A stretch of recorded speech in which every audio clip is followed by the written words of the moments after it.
Senior Canadian diplomat has been asked to leave within the next 4 or 5 days. Now, this was to be expected. This is what normally happens. But, to go back, even Canada had a better choice.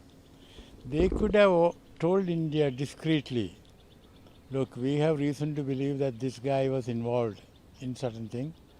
Well, why don't you call him back? Transfer him in the normal course, immediately, so that, this doesn't get further escalation. They didn't want to do it.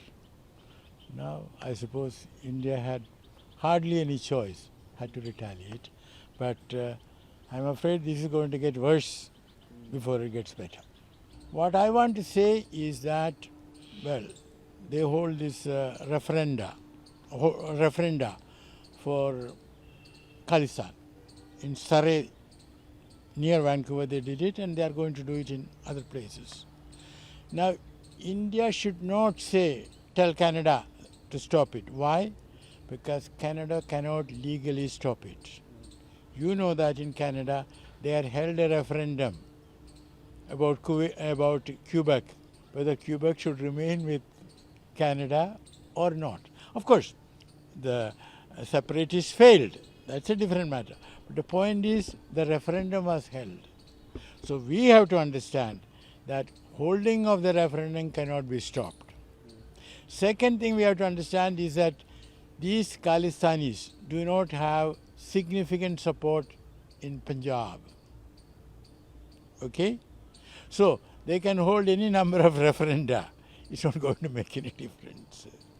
Third thing is that if we exaggerate the importance of what the Khalistanis do in Canada and make it the key element determining Indo-Canadian relations, it's not good for us, it's not good for Canada. And I hold it is in the interest of Canada and it's in the interest of India to de-escalate this matter.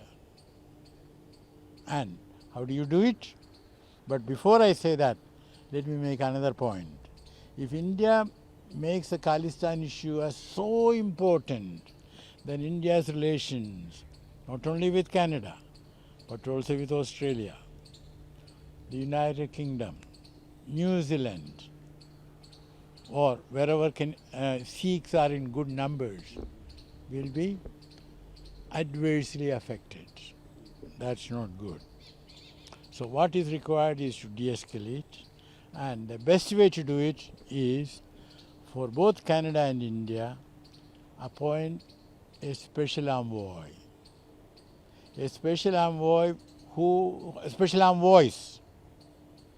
who, without the glare of the media, will sit quietly and work out a formula for referring to the respective governments.